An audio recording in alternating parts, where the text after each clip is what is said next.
Qué hermosa canción la que hemos cantado en esta mañana.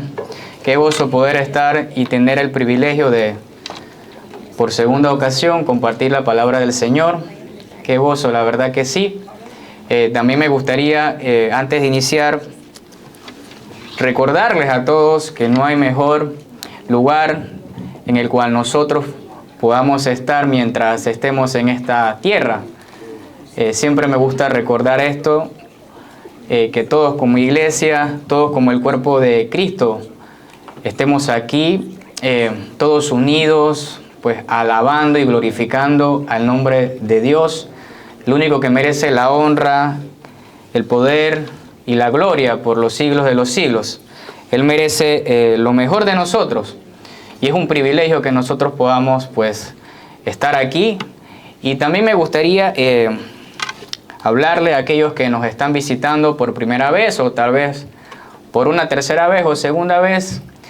Gracias por acompañarnos.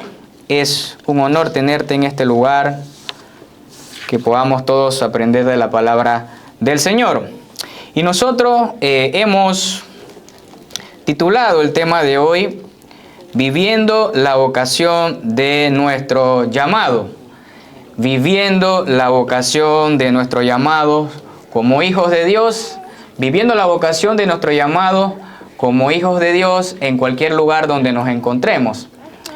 Viviendo la vocación de nuestro llamado como vecinos, como esposos para los que son esposos, viviendo la vocación de nuestro llamado para las esposas, las que son esposas o las que pretenden pues ser esposas, viviendo la vocación de nuestro llamado, pero también viviendo la vocación de nuestro llamado para los jóvenes en las escuelas, para los jóvenes que se reúnen también los miércoles en nuestras reuniones de jóvenes y viviendo la vocación de nuestro llamado como hijos de Dios en el trabajo y también entre nosotros como hermanos del cuerpo de Cristo, viviendo la vocación de nuestro llamado.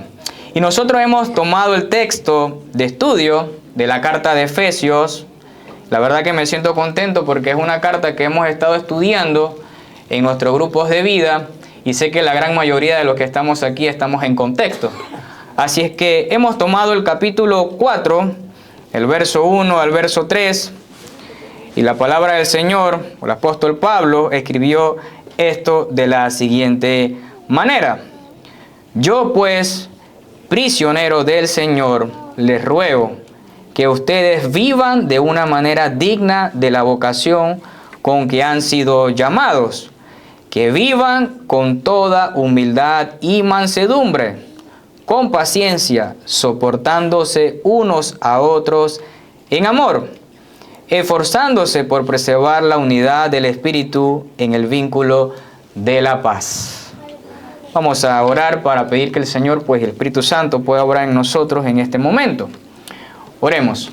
Señor, gracias te damos una vez más, Padre, por darnos la oportunidad de compartir tu palabra. Qué honor, Señor, qué gran responsabilidad también es. Ayúdanos que sea tu Espíritu Santo, Señor, a través de mí, que pueda hablar palabras sencillas, Señor, también, de modo que podamos también ser iluminados, Señor, por tu Espíritu Santo, que podamos abrir los ojos de nuestro corazón y de nuestra mente, Señor, en este momento. Quita cualquier distracción, Señor, si hay cansancio, si hay agotamiento, Señor, pero quita cualquier distracción de este momento y que podamos, Señor, meditar en tu palabra. Señor, estar unidos, meditando, Señor.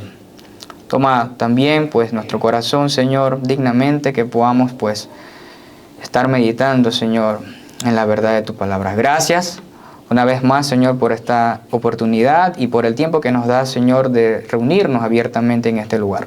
En Cristo Jesús te agradecemos. Amén. Bien, mis hermanos, como bien le había dicho, nosotros hemos estado estudiando esta carta ya, pero sería bueno recordar a quién fue escrita para que podamos ir desarrollando el tema de hoy. Y sabemos bien pues que el apóstol Pablo escribe esta carta entre los años 60 o los años 62 después de Cristo. Y escribe esta carta estando encarcelado en Roma. Pero lo interesante es que él habla pues o escribe a las iglesias en Éfeso. O sea que la carta ha sido escrita para creyentes, aquellos que habían recibido el mensaje del Evangelio. y el apóstol Pablo pues se dirige a este grupo de personas. También es importante que reconozcamos pues la situación, el entorno que vivían, pues fue escrita la carta. Pues Éfeso, pues una ciudad importante del comercio en aquella época, también donde se adoraban pues los ídolos, los romanos y los griegos adoraban pues a sus dioses. Y entre uno de los templos más importantes que había en aquella época, pues el templo de la diosa Diana, pues conocido también como la séptima maravilla del mundo antiguo. Así que es aquí a esta población de iglesias que estaban en esa región que el apóstol Pablo les habla. Pues hoy podemos llevarlo a nuestros días también. También seguimos en este mundo de idolatría. Tal vez ya no son esos dioses, ya son otros dioses. Pero sigue el mismo principio de la época en nuestros días. Y nosotros pretendemos abarcar 3 puntos importantes en el tema de hoy. El primero sería la vocación de nuestro llamado, cómo nosotros como cristianos debemos vivir, cuál es nuestra conducta. El segundo sería los estándares y los principios que debe gobernar nuestra conducta. Y el tercer punto sería la importancia de la unidad del cuerpo de Cristo. En estos 3 versículos yo sé que podemos ver muchas más verdades, pero queríamos abordar estos 3 puntos. Y es que antes de ver la vocación de nuestro llamado, nosotros tenemos que ver en los 3 primeros capítulos de Efesios aquello que ya pues tenemos en Cristo, aquello que Dios nos ha dado a nosotros a través de su Hijo amado, le ha dado a usted, le ha dado a mí. En base a esto, y podemos ver, y le tengo algunos puntos, lo que ya Él nos ha dado. Él nos hizo inmensamente rico. Y aquella riqueza que proviene no de lo material en el mundo, ¿no?, sino esa riqueza celestial. Él lo hizo usted y lo hizo usted inmensamente rico. Además también Él nos bendijo con toda bendición espiritual en los lugares celestiales, en Cristo. Efesios 1:3. Además, Él nos escogió antes de la fundación del mundo, para que fuésemos santos y sin mancha delante de Él en amor. Usted fue escogido antes de la fundación del mundo. Imagínense qué bendición, ¿no? Podemos ver aquí. También Él nos ha adoptado como hijos suyos para alabanza de la gloria de su gracia, con la cual nos hizo aceptos en el amado. Usted se ha adoptado. Qué hermosa bendición. Efesios 1:5. Además, Él nos ha concedido al Espíritu Santo como garantía de nuestra herencia. Efesios 1:13 al 14. Él también nos ha dado la vida cuando estábamos muertos, cuando usted estaba muerto en sus pecados. Él le dio vida, le dio razón de vivir. Efesios 2:1. Aun cuando estábamos muertos, nos dio vida juntamente con Cristo, y por su gracia somos salvos. Efesios 2:5. Miren estas verdades. Continúa diciendo también el otro punto. Él nos tomó a nosotros que estábamos lejos. Ustedes que estaban lejos, nosotros que no merecíamos nada y estábamos perdidos, nos hizo un nuevo hombre. Efesios 2:11. Él nos estableció como coherederos y miembros del mismo cuerpo, participando de la promesa de Cristo. Efesios 3:5. Imagínense todos estos puntos y sé que a través del capítulo 1, capítulo 2 y el capítulo 3 de Efesios podemos ver muchas más bendiciones que nosotros hemos recibido, que usted ha recibido. Y yo creo que es bueno que usted recuerde lo que ya tenemos en Cristo. No, nosotros como el cuerpo de Cristo debemos recordar a diario lo que ya tenemos, esos beneficios, esos derechos que usted ya tiene a través de su Hijo amado. Entonces viene diciendo el apóstol Pablo. Ahora entonces entramos a ver el texto como tal. Yo pues, ¿no? Ya usted ha recibido todo esto. Usted ya tiene, los hermanos de esta iglesia, ya tenemos esto. Si usted ha creído en Él, usted ya tiene esto.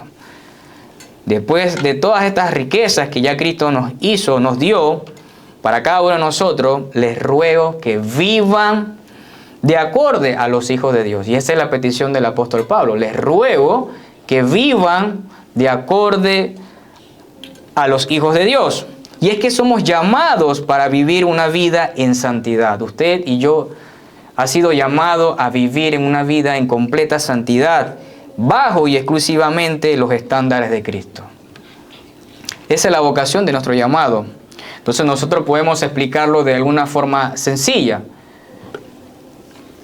Cuando una persona desea unirse a un grupo social, a una organización, sea la cual sea, esta persona se obliga a sí mismo a cumplir con estos estándares, ¿no? A cumplir con la visión, con la misión que exige esa organización. A costa de lo que sea, usted va a cumplir porque usted quiere formar parte de esa organización. Por ejemplo, para un extranjero que desea ser nacionalizado en algún país, este extranjero se obliga a sí mismo a cumplir con las leyes, a cumplir con los estándares de ese lugar, de ese gobierno, a cumplir con las leyes de ese gobierno. Porque ¿qué quiere? Quiere ser nacionalizado. Y ya cuando es nacionalizado, él sigue teniendo esa obligación de cumplir con estos estándares, cumplir con las reglamentaciones de ese gobierno, porque no quiere perder un lugar o no quiere perder su nacionalidad. Ahora, pongamos el ejemplo de una persona que es policía. Creo que me siento bastante familiarizado con ese ejemplo. Para una persona que es policía, se debe conducir con cierta disciplina. Debe de repente tener sus zapatos bien lustrados, debe tener un corte de cabello, debe hacer cumplir las leyes del país, aparte que debe dar el ejemplo, debe ser puntual y otras cualidades, ¿no? Y se obliga a cumplir con estos estándares. Y cuando usted ve a una persona así, ¿usted qué dice? ¿Usted qué dice cuando ve a una persona así? Ese es un policía, ¿no? Entonces, del mismo modo, creo que es un buen ejemplo. Y si nosotros o ustedes desean formar parte de X empresa, de X organización, sea la cual sea, usted está obligado a cumplir con el código de ética de esa empresa. Si debe contar con un uniforme, usted se pone el uniforme, porque usted tiene que obligar. Y aún así, si usted quiere un aumento salarial, usted se obliga, coste lo que coste, a cumplir con ello para obtener ese aumento salarial. ¿Verdad que sí?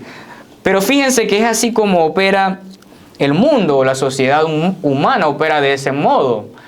Desde pequeños nacemos, queremos ser uniformados para la escuela, queremos cumplir, tenemos que regirnos a esto para ser aceptados, porque queremos formar parte de esa organización, no queremos perder ese lugar. Y la verdad que es sorprendente el nivel de compromiso que nosotros solemos tener ante estas cosas, ¿no? Es sorprendente cómo las personas se comprometen en mantener un régimen alimenticio para cuidar su cuerpo, para ir al gimnasio, para hacer, entre otras cosas, ¿no?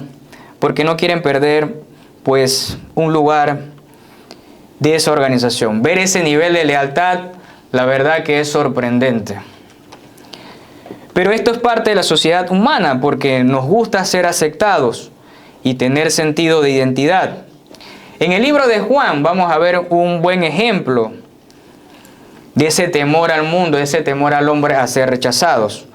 Juan capítulo 12, el verso 42 al verso 42, disculpen, del verso 42 al verso 43, para los que quieren tomar apuntes, dice de la siguiente manera: sin embargo, muchos aún de los gobernantes creyeron en él, pero, un pero trágico, aquí podemos verlo, por causa de los fariseos no lo confesaban, para no ser expulsados de la sinagoga, porque amaban más el reconocimiento de los hombres que el reconocimiento de Dios. Aquí pudimos ver ese pero trágico.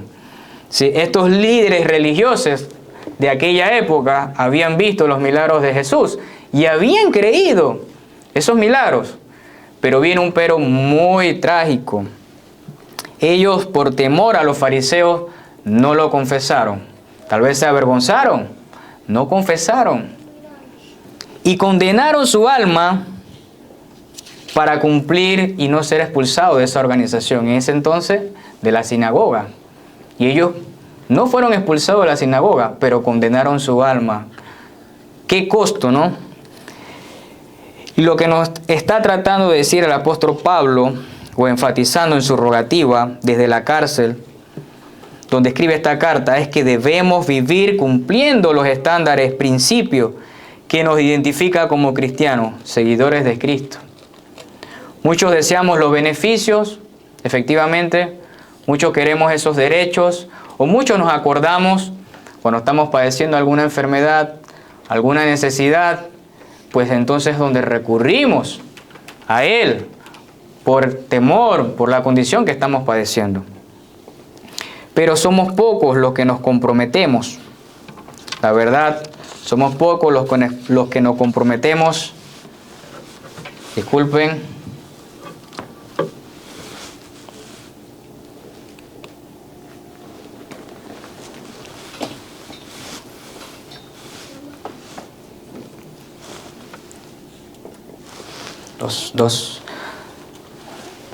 La tecnología también puede fallar, así es que por eso estamos preparados. Así que continuamos.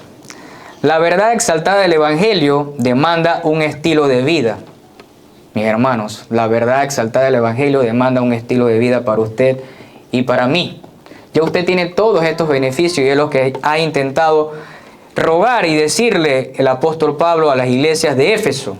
Hoy se aplica a nuestra iglesia.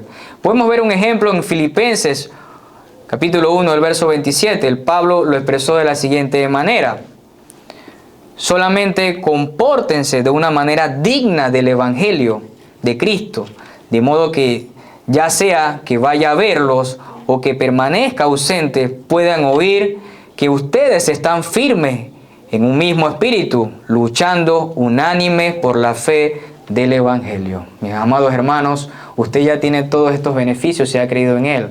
Entonces queremos rogarles, como dice el apóstol Pablo, a que vivamos de una forma digna del Evangelio de Cristo. Y a mí me gustaría hacerles una pregunta. Tal vez estamos un poco cómodos aquí, pero me gustaría que usted se hiciera esta pregunta y usted se hablara a sí mismo. ¿Cómo vivimos nuestra vida? ¿O cómo tú vives tu vida?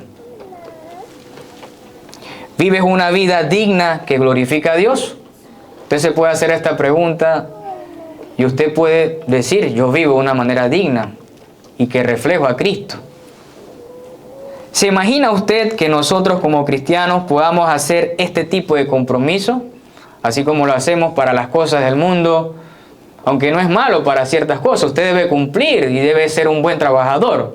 Pero ¿se imagina usted hacer este nivel alto de compromiso por estas cosas? Ahora hacerlas para el Señor, que le ha dado todo, le ha dado toda esta riqueza que viene diciendo el apóstol Pablo. ¿Usted se imagina que pueda hacer este tipo de compromiso de alto nivel en caminar como Dios nos ha pedido que caminemos? Esto es lo que Pablo está pidiendo. Es una obligación que tenemos nosotros. No es una opción. Aquí el apóstol Pablo nos ha dicho: ¿sabes qué? Iglesia Bautista de Costa Verde, si quieren, pues, si desean, les presento esto para que vivan de esta forma. No, el apóstol Pablo la solicitud que él hace, la hace con una rogativa muy fuerte. Un llamado bien fuerte a ustedes. Podemos ver el nivel de fervor de Pablo y el amor rogando para que vivamos de una vida que refleje a Cristo. Debe haber esa intencionalidad. Creo que hemos estado conversando ya en otras prédicas por otros hermanos, pues el nivel de compromiso que usted debe tener también y la intención. ¿Y cuántos de nosotros también rogamos a alguna persona para que venga a la iglesia? ¿O cuántos de nosotros rogamos a un hermano pues que está acariciando tal vez un pecado o alguna situación? ¿Cuántos de nosotros rogamos o nos acercamos? Tenemos esa intencionalidad de restaurar al hermano. Y es interesante también, no quería pasar por alto la forma en la que el apóstol Pablo escribe, porque él meramente no lo dice: ¿sabes qué? Iglesias de Éfeso, ustedes pueden hacer esto. No, él hace una rogativa, él ruega. Y se puede ver el nivel de sencillez, de humildad del apóstol Pablo, rogando para que las iglesias que habían escuchado el Evangelio, pues pudieran vivir reflejando en sus vidas a Cristo. Debe haber intencionalidad y compromiso para presentar del mismo modo el Evangelio a otros, mis amados hermanos. Debe haber esa intencionalidad. Debemos persuadir a las personas también a escuchar el nombre de Dios. Debemos persuadir, tener esa intencionalidad, y no queríamos dejarlo a un lado. Ahora, pues, viendo todos estos beneficios y derechos, si queremos ser alguien que quiere adornar la doctrina de Dios, si usted quiere ser alguien que quiere adornar la doctrina de Dios, y si queremos tener una parte significativa en el pueblo de Dios, si usted quiere tener una parte significativa en el pueblo de Dios, también si queremos extender su reino, si usted quiere extender su reino, si nosotros como una iglesia o como la Iglesia Bautista de Costa Verde creemos estos derechos, estos beneficios que usted ha recibido, si usted lo cree, es entonces que dice el apóstol Pablo, aquí están los estándares, aquí están los principios en el cual usted y yo, usted joven, usted adulto, usted anciano, esposo, esposa, trabajador, usted debe vivir. No hay una opción, mi amado hermano. No es una opción no hacerlo. Continúa el texto diciendo que vivan con toda humildad y mansedumbre, con paciencia, soportándose los unos a otros en amor. Podemos ver también en este cambio, primero los derechos que vimos, la doctrina de Cristo, pudimos verlo, estos beneficios, y ahora nuestra respuesta, nuestro comportamiento. Y podemos ver también aquí que la teología o la doctrina sin la práctica no puede ser, ¿no? Aquí podemos ver el ejemplo muy claro en la carta de Efesios, los primeros 3 capítulos, pura doctrina, teología viva.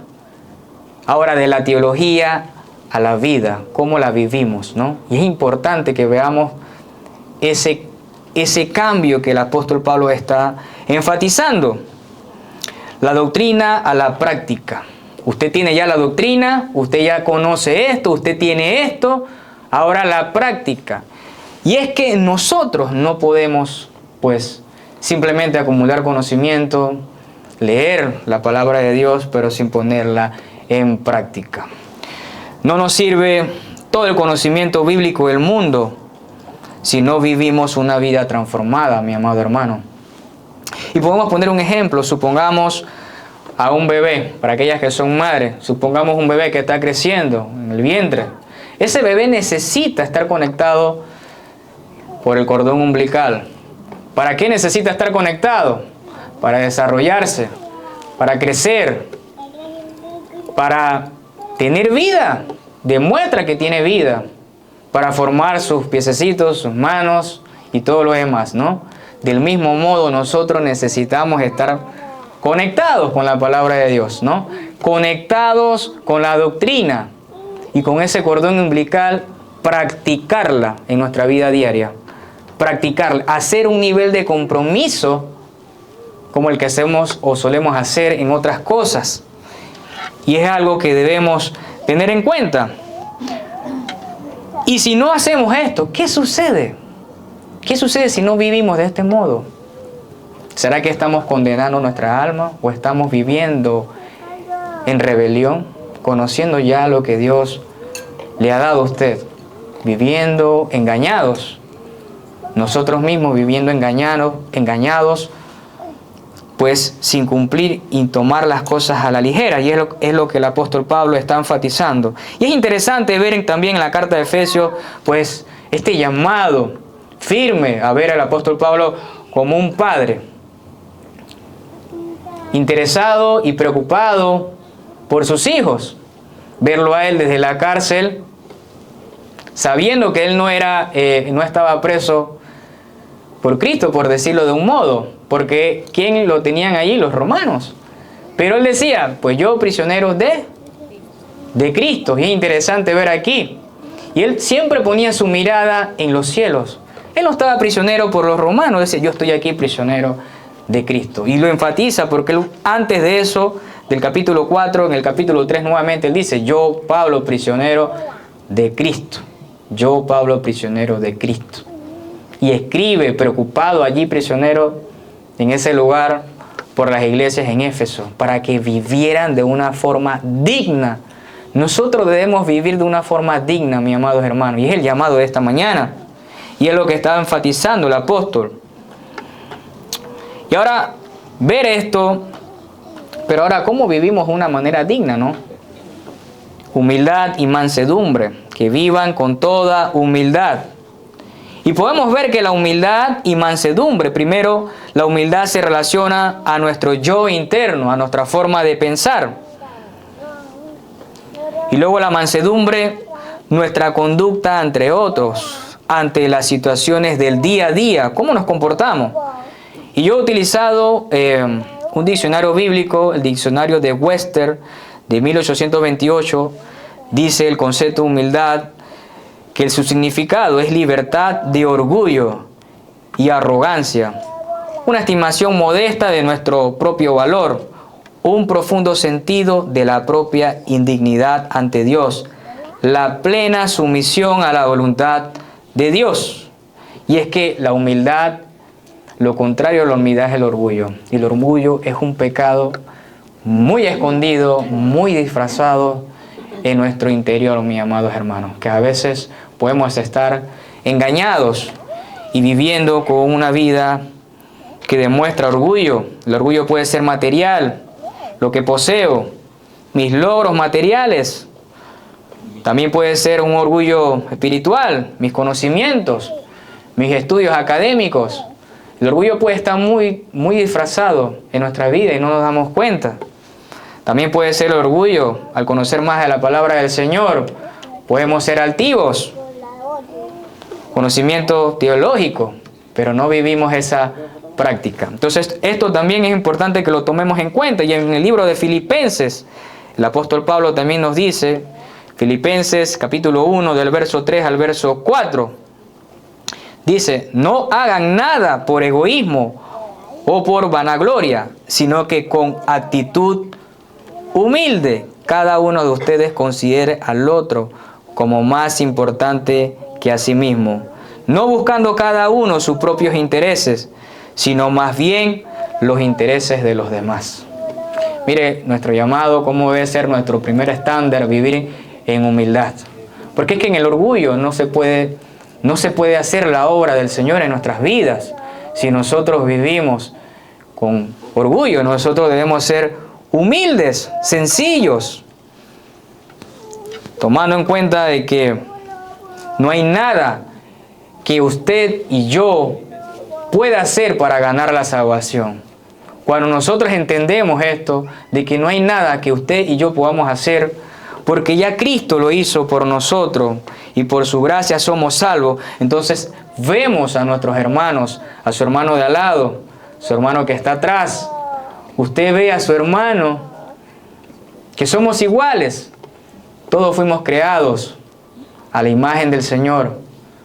Cuando usted entiende esto, no hay por qué tener orgullo en nuestro corazón. Y es lo que está enfatizando también el apóstol Pablo a la iglesia de Efesios. Y hoy hablo también recordando y que tomemos en cuenta esto. Ahora, por otro lado, la mansedumbre es el resultado inevitable, producto de la humildad. Y se refiere a la actitud de un espíritu tranquilo, con las emociones y la mente bajo control, gobernando nuestras emociones. Y es que hoy en día el mundo pues, nos enseña también a través de la psicología y otras disciplinas, pues que primero debe ser el amor propio, ¿no? Entonces también hay otras religiones que también nos llevan a ver pues esa tranquilidad. Pero el apóstol Pablo aquí enfatiza en el libro de Efesios, pues cómo debe ser nuestra mansedumbre, un espíritu sereno. El diccionario bíblico de Webster, nuevamente del año 1828, pues traigo su significado de humildad y lo dice de la siguiente manera: suavidad de carácter, apacibilidad, gentileza, tolerancia ante las injurias y provocaciones de otros, temperamento sereno que no se irrita. La mansedumbre es el ejemplo que Cristo nos dio en sus años de ministerio cuando estuvo en esta tierra. Cristo siempre fue manso, con un espíritu manso, tranquilo, sereno. Y hoy en día solemos irritarnos, tal vez por la condición del tráfico, aquellos que viajan hacia la ciudad. Solemos irritarnos o estar pues en enojo en nuestros hogares porque las cosas no nos salen como deseamos. Y podemos entonces pues estar fallando también a este estándar o a este principio también que nos exige el Señor de cómo debemos vivir. Con paciencia ahora, soportándose unos a otros en amor. Y cuando tenemos paciencia sabemos esperar la voluntad del Señor. Cuando usted es paciente, usted definitivamente, aparte de que sabe esperar la voluntad del Señor, sabe reconocerla y obedecerla. Paciencia también, saber esperar, callar y además soportar las ofensas de nuestros hermanos, reconociendo que todos somos distintos. Reconociendo que todos somos distintos, tal vez con gustos distintos, alimentación distinta tal vez, y somos distintos, que todos somos creados a la imagen del Señor, pero definitivamente si hubiera otro Isaac de aquí presente, usted vería algunas diferencias, porque somos distintos.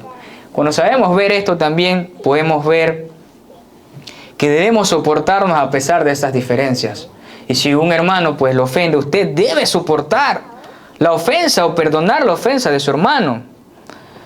La humildad y la mansedumbre, paciencia, nos permite ahora a nosotros, como el cuerpo de Cristo, nos permite a soportarnos, sabiendo que todos fuimos creados por Dios. Escuche, sabiendo que todos los que estamos aquí hemos sido parte de su creación, son parte de Dios a su imagen y semejanzas. Ahora me gustaría hacerles otra pregunta, de modo que podamos meditar también. Me gustaría que usted buscara en su vida qué evidencias puede ver que demuestren que usted está cumpliendo con estos estándares. Tómese el tiempo ahí, de repente un minuto, y usted pueda ver qué evidencias puede ver en su propia vida de que está cumpliendo con estos estándares que son una exigencia de parte de Dios para nosotros. Creo que es bueno que podamos meditar qué evidencia usted ve en su vida. Y no permita distracción en este momento, mi amado hermano, porque es el apóstol Pablo, inspirado por el Espíritu Santo, el que escribe esta carta, preocupado en la forma en la que vivían pues aquellos que estaban en la iglesia de Éfeso. Hoy en día pues se aplica a nuestra iglesia Bautista de Costa Verde. Este es un llamado impactante, un llamado importante para la vida de nosotros. Mis amados hermanos, debemos vivir reconociendo cómo es vivir una vida digna que refleje el amor de Cristo, cómo es vivir una vida digna que refleje nosotros como embajadores de Cristo en este mundo. Y es que el mundo nos ve, el mundo nos observa. Cuando fallamos, cuando actuamos de una forma distinta, primero que dice, aquellos que no quieren aceptar que hay un solo Dios, ese que está allí es un cristiano. Ese que está allí dice ser un cristiano. Las personas nos ven. Tal vez usted no se da cuenta, pero su vecino al lado lo ve. Cuando sube a un bus, cuando va a hacer su trabajo, lo están viendo. Es un llamado impactante, serio, el que está haciendo el apóstol Pablo a la iglesia y hoy aplica para nosotros. Ahora, ¿cuál es la importancia de la unidad del cuerpo de Cristo? Sabiendo esto, ¿no? Ya usted tiene nuevamente, usted tiene ya estos estándares, usted tiene ya estos beneficios, ya usted es salvo, amén. Ya usted, pues, fue acercado cuando usted estaba lejos. Ya usted tiene todos estos beneficios, estos derechos que les ha dado el Señor a través de su Hijo amado. Ya usted tiene este conocimiento y usted quiere agradar a Dios viviendo y cumpliendo estos estándares, viviendo con humildad, viviendo con mansedumbre, viviendo soportando a su hermano, soportándose los unos a los otros, viviendo con paciencia, sabiendo esperar sabiendo callar cuando es necesario callar. Ya usted tiene esto. Ahora, continúa el texto diciendo, Efesios 4:3, esforzándose por preservar la unidad del Espíritu en el vínculo de la paz. Dios nunca nos manda a nosotros como iglesia a crear unidad entre los creyentes. La ha creado por su Espíritu Santo ya. Ya la ha creado.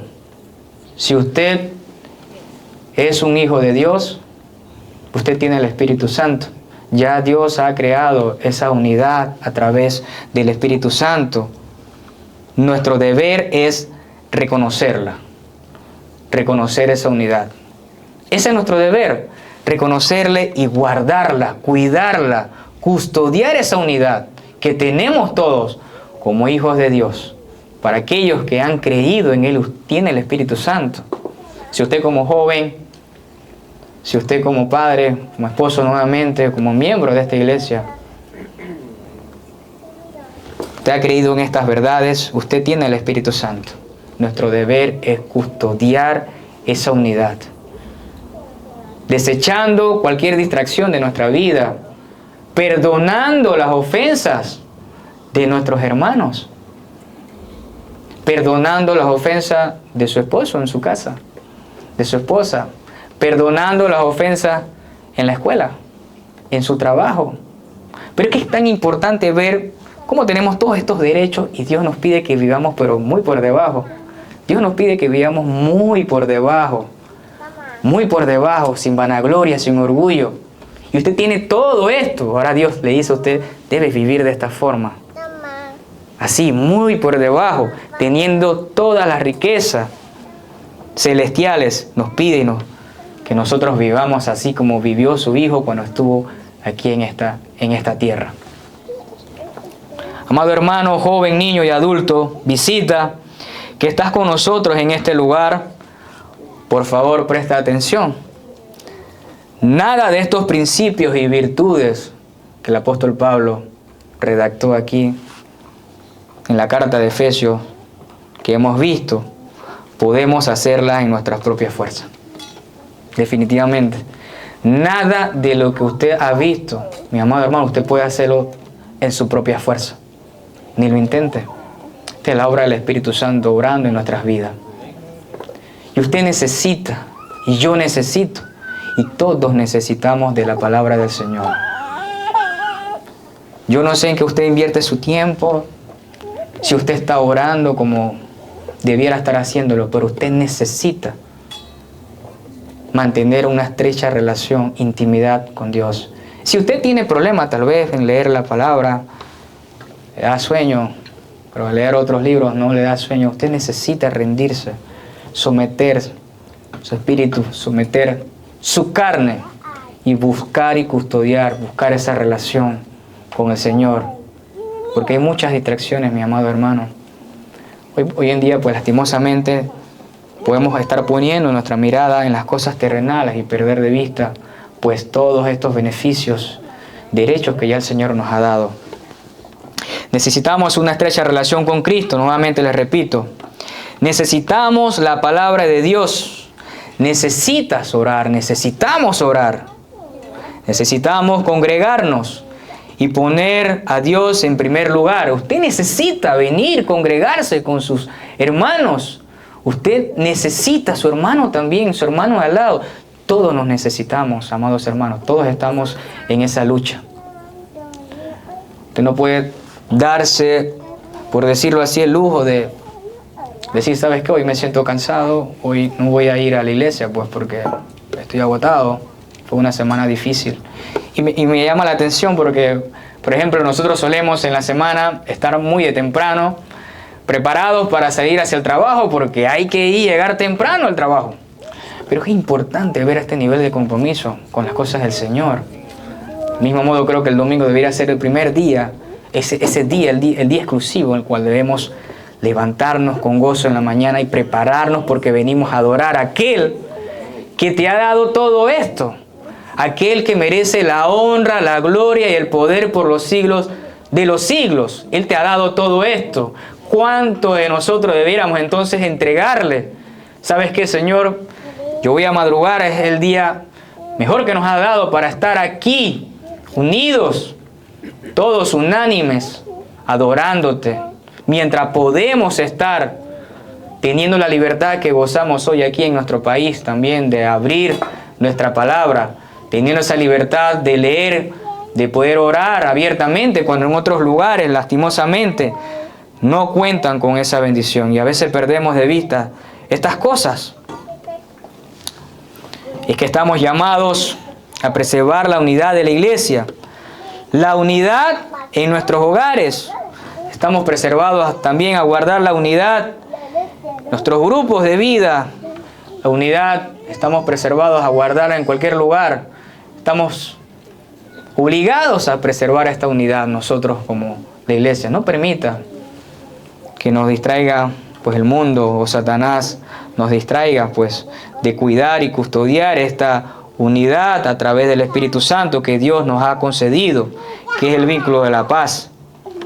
Mis amados hermanos, me gustaría hacer otra pregunta. Y es que en tu hablar o en tu actuar, ¿sumas a la unidad o restas a la unidad de Cristo? Son preguntas fuertes, son preguntas interesantes que nos permiten también pues escudriñar nuestro corazón y ver pues si estamos sumando a esa unidad del cuerpo de Cristo.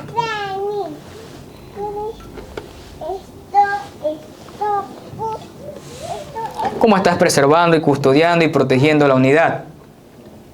¿Cómo lo estás haciendo? Mi amado hermano de la Iglesia Bautista de Costa Verde, personas que nos visitan, ¿cómo estás preservando la unidad? ¿Cómo lo haces? Una vez más, eres consciente que todos somos diferentes. Eres consciente que todos tenemos necesidades también distintas. Eres consciente también de que podemos estar siendo tentados en otras cosas. Distintas luchas, distintas necesidades. Podemos causar mucho daño al cuerpo de Cristo si no nos comprometemos en vivir como Dios exige que lo hagamos. Y ese es el costo, mis amados hermanos. Podemos causar muchísimo daño si nosotros no nos comprometemos, si usted no se compromete en vivir de una manera digna del Evangelio que usted ha dicho creer. Y podemos causar daño a otro hermano. Me gustaría, para ir finalizando, recordarles que el apóstol Pablo hace este llamado, escribe esta carta haciendo una rogativa, rogando, exclamando, para que vivamos de tal modo, para que usted aquí en adelante viva de tal modo que podamos glorificar a Cristo. Puedan las personas ver a través de nuestra vida a Cristo. Y ese es nuestro llamado, mis amados hermanos. Podemos estar condenando nuestra alma, viviendo así como aquellos que habían visto los milagros de Jesús, pero por temor a los fariseos no lo confesaron. Por vergüenza no lo confesamos. Pero Él mira y Él ve nuestro corazón. Me gustaría ir terminando con algunas aplicaciones. La primera de ellas es: la realidad exaltada del Evangelio demanda un estilo de vida exaltada. La realidad exaltada del Evangelio demanda un estilo de vida exaltado. Demanda que usted y yo vivamos un estilo de vida exaltado al Señor. Otra aplicación sería: la doctrina siempre es la base del deber. Y el deber siempre fluye de la doctrina.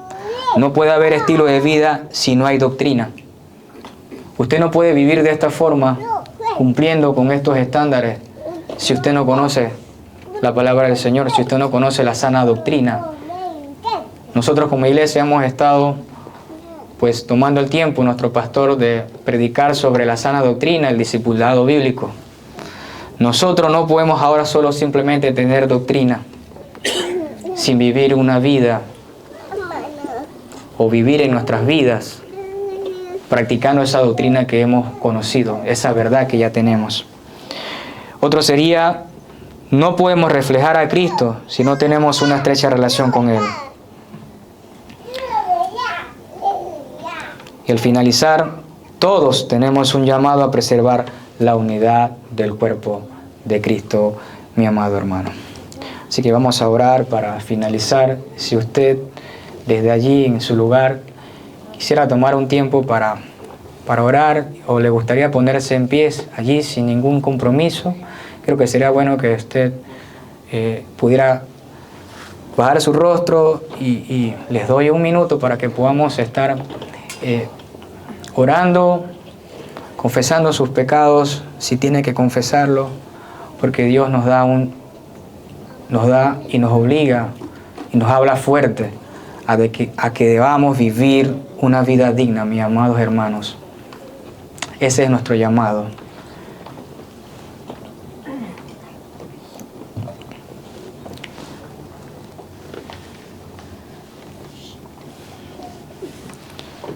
Señor, gracias te damos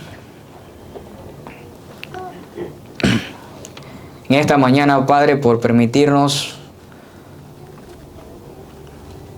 ver, Señor, la verdad de tu palabra. Señor, ver el fervor con que el apóstol Pablo escribió, Señor, a las iglesias de Éfeso.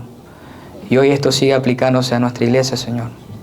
Queremos pedirte perdón, Señor, si hemos estado viviendo una vida indigna, Señor, de tu llamado. Te necesitamos, Padre.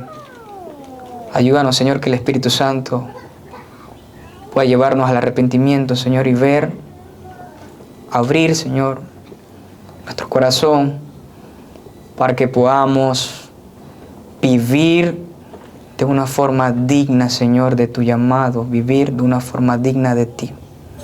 Señor, perdónanos si hemos estado fallando, Señor, viendo tal vez con orgullo que no nos hemos dado cuenta, no soportándonos, Señor. Ayúdanos, Señor, porque queremos estar todos, Señor, en la patria celestial. Ayúdanos a compartir el Evangelio, Señor, a ser intencionales, Señor, así como el apóstol Pablo rogaba, Señor, ayúdanos a poder también rogarle a aquel hermano, Señor, que está acariciando tal vez algún pecado o tal vez se siente rechazado o apartado, Señor. Ayúdanos a identificar esas necesidades, que podamos tener ese mismo sentir entre todos, Señor. Te amamos, Padre, y queremos obedecerte. Ayúdanos a meditar esto en el resto del día, Señor, también el resto de la semana. Gracias, Señor, por este lugar que nos das. Gracias por los hermanos aquí también, Señor. En Cristo Jesús oramos. Amén.